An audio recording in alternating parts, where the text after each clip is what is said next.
Arran is the closest distillery to Robert Burns' birthplace, so it's been authorised to use his likeness. So is this Burns bottle excellent, or one cash grab that should be barred from your shelves? Welcome back to Jeff Whisky. I'm Jeff. This is Whisky. Let's crack on. Jeff Whisky. Arran is a well-praised distillery in whisky circles and has pulled off one of the best rebrands of late. And for this bottle, they're either channeling or cashing in on the poet of Scotland, Robert Burns. Robert Burns is an 18th century Scottish poet who I only discovered about him after being read by a tearful Ron Swanson on Parks and Recreation. I don't know what she thought I'd get out of that. He has a close tie into the whisky world. The Douglas Lang blended whisky, Timorous Beastie, was named after his poem To a Mouse, as well as the new distillery, Lochley, being on the farm where Robert Burns once lived and worked. You'll also see on Whisky Instagram a wash of poems and photos of all things Burns every 25th of January. And in honesty, that's why I picked up this bottle. I picked it up in January 2020 and I'm now reviewing it just over 2 years later. But that's enough history. Let's crack on with the experience.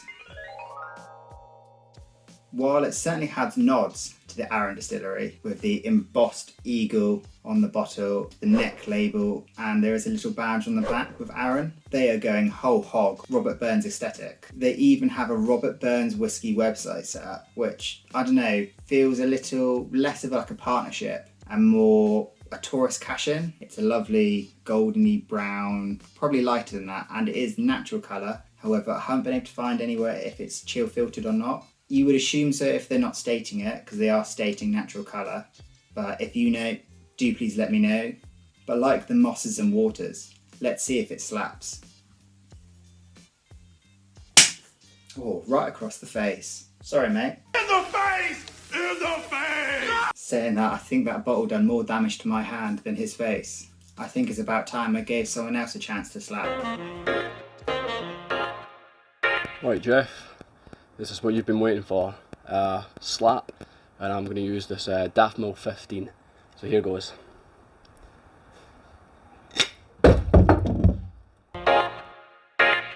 With the experience, I like the look of it, but to me, it's just fine.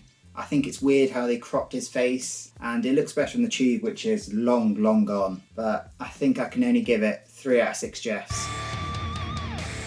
Anyway, let's get this poured. Here goes on the nose.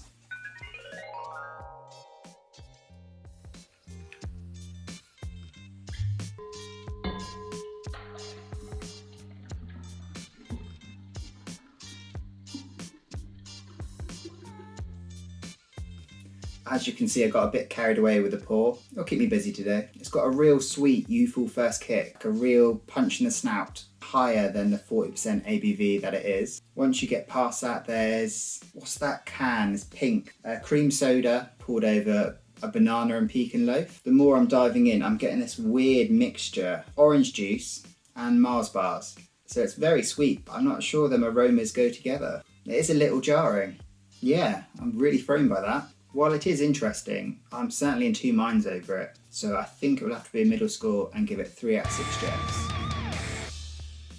Right, let's pick up the pace and get to the taste. Cheers. On first sip, it tastes really young and quite spirity. It really reminds me of the 3-year-old Dartmoor bourbon cask. It's got a very chalky mouthfeel which starts to sit heavy on your tongue. There is this really malty all-brand flavour. It's like cereal but with lime squeezed on it. It does start to grow in the mouth. That's what she said! And becomes a more creamy texture, like custard and double cream poured in it. I actually find the more I sip this, the more I'm enjoying it. I'm definitely getting a bit of that oakiness, maltiness.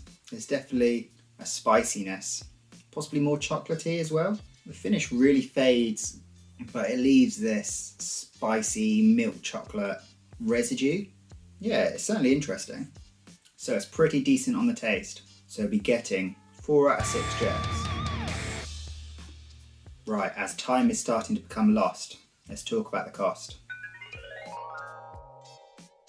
being the cheapskate bargain hunter, I managed to pick this up at £19.53p. However, it does tend to sit between £29 and £33. Of course, I'm very happy with the price I got it at, but I do feel the higher price that it's sitting at online is starting to get a bit too costly. It is far from a bad drop. It is somewhere between Boo and Boo Earns. Are you saying boo or boo earns?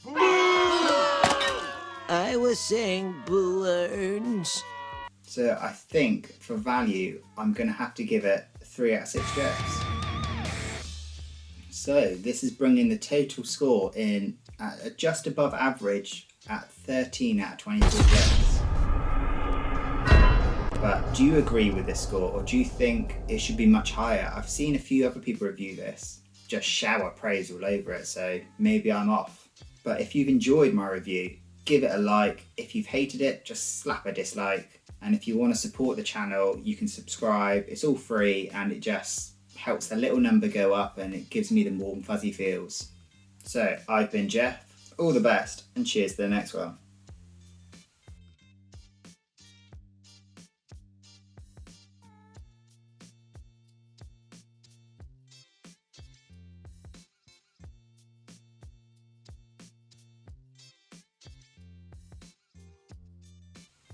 How odd.